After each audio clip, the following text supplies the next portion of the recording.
માનનીય વડાપ્રધાનશ્રીએ આપેલા મૂળ મંત્ર ઘરે રહો, સુરક્ષિત રહો, સ્વસ્થ રહો અને જવાબદાર બનો તથા જવાબદાર બનાવો થી શરૂ કરું છું।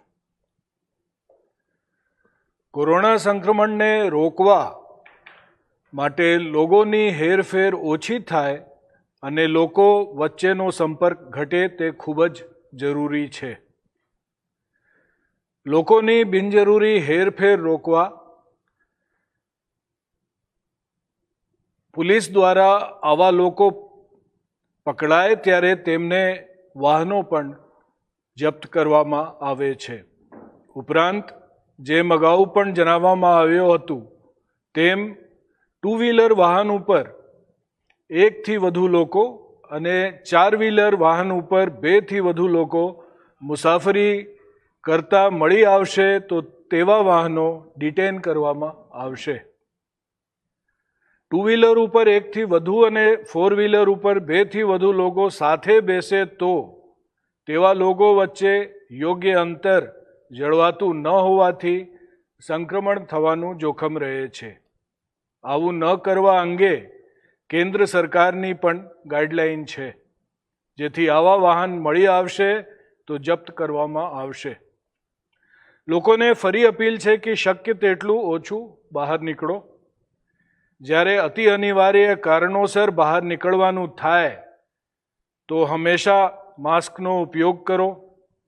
બજારમાંથી લીધેલું માસ્ક ના હોય તો ઘરે ઉપલબ્ધ રૂમાલ, દુપટ્ટો જેવું કોઈ પણ કપડાથી મોંને ઢાંકીને રાખો અને જ્યાં જાઓ ત્યાં સોશિયલ ડિસ્ટન્સ જાળવીને રાખો। માનનીય મુખ્યમંત્રીશ્રીએ પણ સૂચન કરેલ છે કે જો આ સંક્રમણથી બચવું હોય તો હવેથી નાગરિકોને માસ્ક અને સોશિયલ ડિસ્ટન્સને એક આદતની જેમ જીવનનો ભાગ બનાવવું જોઈએ। કોરોના સંક્રમણ જ્યાં વધુ છે તેવા વિસ્તારોને કોર્ડન કરીને ત્યાં વધુ તકેદારી અને વધુ સઘન બંદોબસ્ત રાખવામાં આવેલ છે, પરંતુ જ્યાં હાલ કેસ નથી અથવા ઓછા છે તેવા ગ્રીન ઝોન કહી શકાય તેવા વિસ્તારોના લોકોને પોતાના વિસ્તારમાં સંક્રમણ ના ફેલાય તે માટે વિશેષ તકેદારી રાખવું જોઈએ। આવા વિસ્તારોમાં લોકોએ જાગૃત થઈને બિનજરૂરી બહાર નીકળવાનું ટાળવું જોઈએ અને પોતાના વિસ્તારમાં આવેલ શાકભાજી જેવા વેચાણ સ્થાનો ઉપર સોશિયલ ડિસ્ટન્સનું પાલન કરવું જોઈએ અને બીજા પાસે પણ પાલન કરાવવું જોઈએ। આવી કોઈ જગ્યાએ સોશિયલ ડિસ્ટન્સ જળવાતું ન હોવાનું ધ્યાને આવે તો પોલીસને તેની જાણ કરવા અપીલ છે। ગઈકાલે 100 નંબર ઉપર નાગરિકો દ્વારા આવી જ ફરિયાદો મળેલી છે, જેના ઉપરથી રાજ્યમાં કુલ 43 ગુનાઓ દાખલ કરી નિવારાત્મક કાર્યવાહી કરવામાં આવેલ છે। જ્યાં સંક્રમણ વધુ થવા સંભવ હોય ત્યાં સાવચેતીના ભાગરૂપે આવા વિસ્તારોને કોર્ડન કરી સરકાર દ્વારા હાલમાં આપવામાં આવેલ છૂટછાટ પણ રદ કરવામાં આવી શકે છે। પંચમહાલ જિલ્લાના ગોધરા શહેરમાં તકેદારીના ભાગરૂપે આવી કાર્યવાહી આજે કરવામાં આવેલ છે। ગોધરા શહેરમાં સંક્રમણ વધુ ફેલાય નહીં તે માટે ગોધરા શહેરનું કોઈ પણ છૂટછાટ વગર ફરી સખ્ત રીતે લોકડાઉન કરવું સ્થાનિક તંત્રને જરૂરી લાગ્યું છે, જેથી ગોધરા શહેરમાં અગાઉ જે દુકાનો ખોલવાની અને આવશ્યક સેવાઓ સિવાયની અન્ય છૂટછાટ આપવામાં આવેલ હતી તે રદ કરવામાં આવેલ છે અને શહેરને ચુસ્ત લોકડાઉન હેઠળ મૂકવામાં આવેલ છે। આવી કાર્યવાહી માટે ગોધરા શહેર માટે અલગથી એક એસઆરપી કંપની પણ બંદોબસ્ત માટે ફાળવવામાં આવેલ છે। પોલીસ પર થયેલ હુમલાના વધુ એક બનાવ સંદર્ભે પાસા હેઠળ ધરપકડ કરવાની કાર્યવાહી કરવામાં આવેલ છે। સુરેન્દ્રનગર જિલ્લામાં તારીખ 25/4/2020ના રોજ એક ગામડામાં જીઆરડીના સભ્યો ઉપર હુમલાના એક બનાવ બનેલ હતો।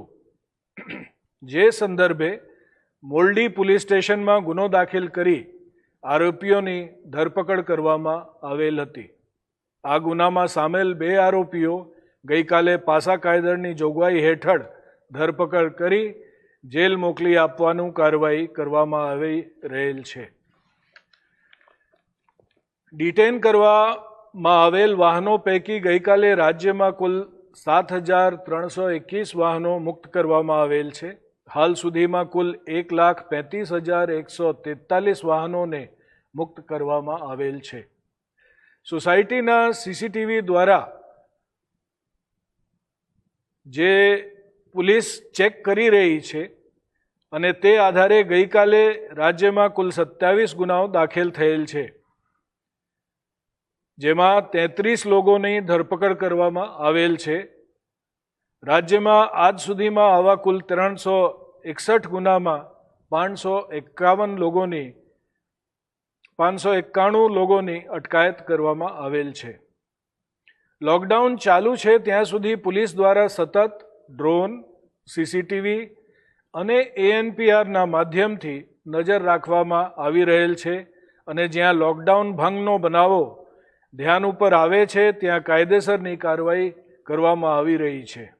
ગઈકાલે રાજ્યમાં ડ્રોન ફૂટેજના મદદથી કુલ 306 ગુનાઓ દાખલ કરવામાં આવેલ છે. આજ સુધીમાં ડ્રોન ફૂટેજના મદદથી કુલ 9,795 ગુનાઓ દાખલ થયેલ છે અને 19,153 લોકોની ધરપકડ કરવામાં આવેલ છે. સીસીટીવી ફૂટેજના આધારે ગઈકાલે કુલ 74 ગુનાઓ દાખલ કરીને 84 લોકોની અટકાયત કરવામાં આવેલ છે. આજ સુધીમાં આવા કુલ 1,908 ગુનાઓ સમગ્ર રાજ્યમાં નોંધાયા છે અને આજ સુધીમાં કુલ 2,892 લોકોની ધરપકડ કરવામાં આવેલ છે. સોશિયલ મીડિયા મોનિટરિંગના આધારે ખોટી માહિતી અથવા અફવા અંગેના 19 ગુનાઓ દાખલ કરવામાં આવ્યા છે. આજ સુધીમાં આવા 544 ગુનાઓમાં કુલ 1,124 આરોપીઓની ધરપકડ કરવામાં પણ આવેલી છે.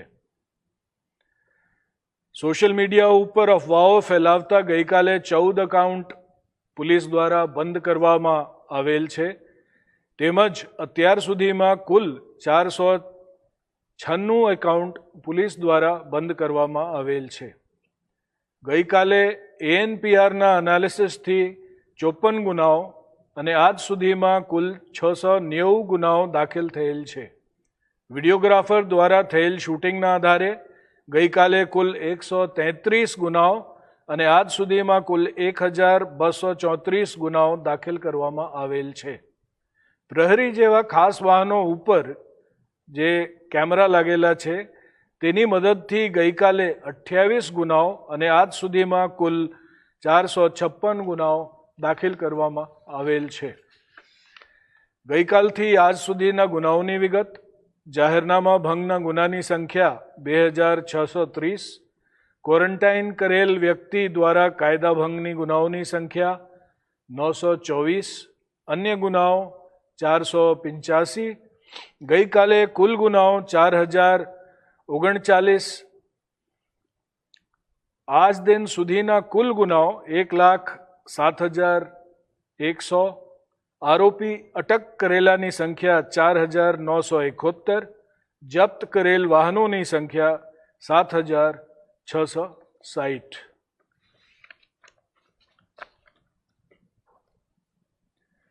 माननीय प्रधानमंत्री जी के मूल मंत्र घर पे रहो, सुरक्षित रहो, स्वस्थ रहो और जिम्मेदार बनिए और जिम्मेदार बनाइए से शुरू कर रहा हूँ। कोरोना संक्रमण को फैलता रोकने के लिए लोगों की हलन चलन कम हो और लोगों के बीच का संपर्क भी कम करना बहुत ज़रूरी है। इसलिए बिना वजह घूम रहे लोगों के वाहन जब्त किए जा रहे हैं। जैसा पहले बताया गया था, 2 व्हीलर वाहन पे 1 से ज़्यादा या 4 व्हीलर वाहन पे 2 ड्राइवर +1 से ज़्यादा लोग सफ़र करते पाए जाएंगे, वहाँ पुलिस कार्रवाई करते हुए ऐसे वाहनों को जब्त करेगी। लोगों से फिर से अपील है कि संभव हो तो बाहर ना निकलें। अगर बाहर निकलना जरूरी है तो बाहर जाते वक्त मास्क पहने और हमेशा सोशल डिस्टेंस बनाए रखें। माननीय मुख्यमंत्री श्री ने भी सभी नागरिकों को सूचित किया है कि इस संक्रमण से बचने के लिए मास्क का उपयोग और सोशल डिस्टेंस बनाए रखने की बात को सभी लोग अपनी आदत बना लें। कोरोना संक्रमण जहां कम है, ऐसे ग्रीन जोन के विस्तार के लोगों को ज़्यादा जागृत होना जरूरी है, जिससे कि उनके विस्तार में संक्रमण न आए। ऐसे विस्तारों में सब्जी मंडी जैसे आवश्यक चीज़ों के विक्रय स्थल पे लोगों के बीच में सोशल डिस्टेंस भी रखा जाना बहुत ज़रूरी है। अगर कहीं पे उचित अंतर नहीं रखा जा रहा हो तो इस बात की जानकारी पुलिस को दें। कल राज्य में लॉकडाउन भंग के लोगों के 100 नंबर पर मिली ऐसी शिकायतों के ऊपर से 43 गुना दाखिल किए गए हैं। जिन विस्तारों में संक्रमण का ज़्यादा फैलना संभव हो, ऐसे विस्तारों में सावधानी रखने के हेतु लॉकडाउन में पहले दी गई छूटछाट को भी कैंसिल किया जा सकता है। आज पंचमहल जिले के गोधरा शहर में सावधानी के हेतु ऐसी कार्रवाई की गई है। गोधरा शहर में संक्रमण ज़्यादा फैलते हुए रोकने के लिए तंत्र को अब लॉकडाउन में दी गई सभी छूटछाट वापस लेना उचित लग रहा है। इसलिए गोधरा शहर में पहले जो दुकानों को खोलने की छूट दी गई थी, वो सभी छूट कैंसिल करके फिक्स से सख्त लॉकडाउन का अमल किया जा रहा है। इस लॉकडाउन को चुस्त अमल करने के लिए एक एसआरपी की कंपनी भी दी गई है। पुलिस के ऊपर हुए हमले की एक और वारदात में पासा के तहत कार्रवाई की गई है। सुरेंद्रनगर जिले में 25/4/2020 को जीआरडी के जवान पर हमला किए जाने की एक एफआईआर दर्ज हुई थी। इस गुनाह में शामिल 2 आरोपियों को कल पासा तहत अरेस्ट करके जेल भेजा गया है। डिटेन किए गए वाहनों में कल 7,321 वाहन छोड़े गए हैं। अभी तक राज्य में कुल 1,35,143 वाहन मुक्त किए गए हैं। सोसाइटी में लगे सीसीटीवी भी चेक किए जा रहे हैं। राज्य में कल ऐसे 27 गुना दाखिल हुए हैं और 33 लोगों को पकड़ा गया है। अभी तक ऐसे 361 गुना में 591 लोगों की धरपकड़ भी हुई है। ड्रोन के फुटेज की मदद से कल कुल 306 गुना और सीसीटीवी की मदद से कुल 74 गुना दाखिल किए गए हैं। आज तक राज्य में ड्रोन की मदद से कुल 9,795 गुना और सीसीटीवी की मदद से कुल 1,908 गुना दाखिल किए गए हैं। अफवाहें और गलत मैसेज को प्रसार करने के मामले में आज तक 544 गुना दाखिल हुए हैं और 1,124 लोगों की अटकायत की गई है। एएनपीआर की एनालिसिस से आज तक 690 गुना और वीडियोग्राफर द्वारा लिए गए वीडियो फुटेज के आधार पर आज तक 1,234 गुना दाखिल हुए हैं। प्रहरी जैसे खास वाहन जिन पे कैमरे लगे हुए हैं, ऐसे वाहनों की मदद से आज तक 456 गुना दाखिल किए गए।